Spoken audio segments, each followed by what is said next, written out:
un monstre sacré du cinéma est mort, qui fascinait et divisait à la fois. L'acteur français Alain Delon s'est éteint à l'âge de 88 ans, ont annoncé dimanche matin ses 3 enfants dans un communiqué commun à la AFP.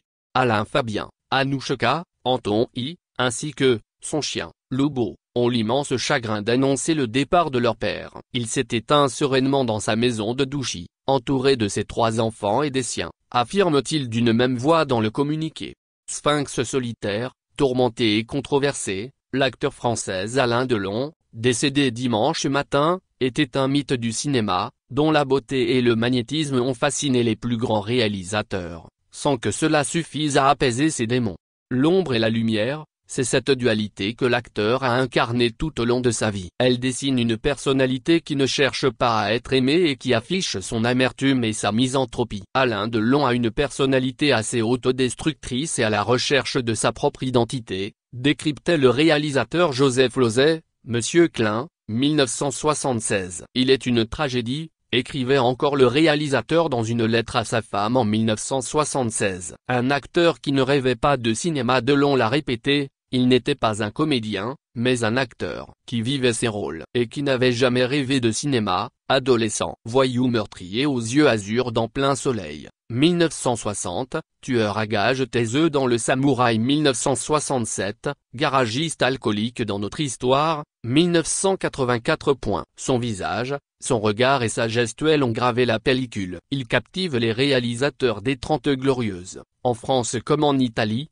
Clément, Visconti, Antonioni, Melville, Losey et Setora. À l'exception notable de la Nouvelle Vague. Il ne voulait pas de moi. Il jouera toutefois pour Godard dans Nouvelle Vague, en 1990. Né le 8 novembre 1935 à Sceaux, Hauts-de-Seine, Alain Delon racontait avoir été malheureux enfant, ballotté entre 2 familles, ses parents se séparent et refont chacun leur vie. Destiné à devenir commis charcutier, il plaque tout et s'engage à 17 ans dans les fusiliers marins en Indochine. Il a 20 ans quand il rentre à Paris. Il trafique à la lisière de la légalité à Pigalle mais sa beauté insolente lui ouvre les portes du cinéma. Il débute en 1957 dans Quand la femme s'en mêle, d'Yves Allégret. 1 an plus tard, il rencontre Romy Schneider, déjà star grâce à Sissi. S'ensuit une liaison de 5 ans, passionnée, orageuse et médiatisée, et un lien indéfectible entre ces 2 acteurs peu doués pour le bonheur.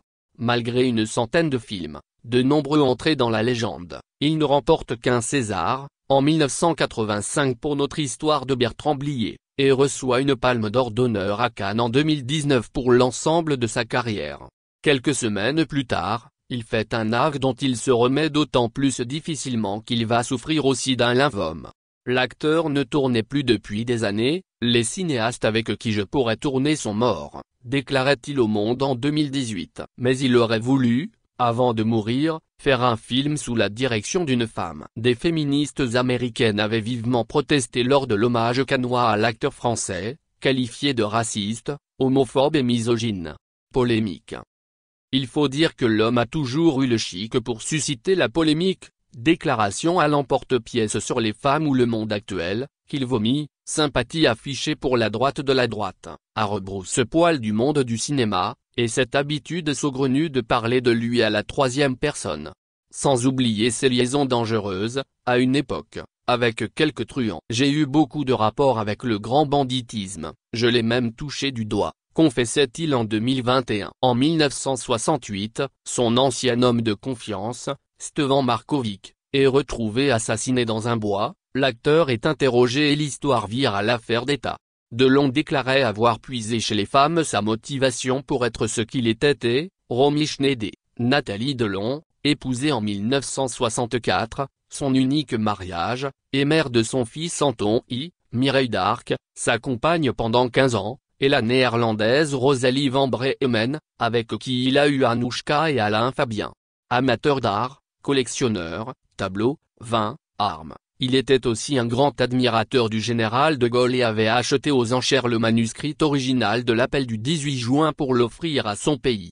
Un héros doit toujours savoir mourir. Les dernières années de sa vie, où il est reclus dans sa propriété de Douchy, Loiret, ont aussi défrayé la chronique. À l'été 2023, ses enfants accusent d'abus de faiblesse sa dame de compagnie Romy Rollin, qui assure elle, être sa compagne de longue date, et l'expulse de Douchy. Avant de s'entre déchirés, par médias interposés et devant la justice, sur l'état de santé de leur père, finalement placé en avril 2024 sous curatelle renforcée. Un héros doit toujours savoir mourir, déclarait l'acteur au Monde en 2018. J'adorais mourir car c'est un point final.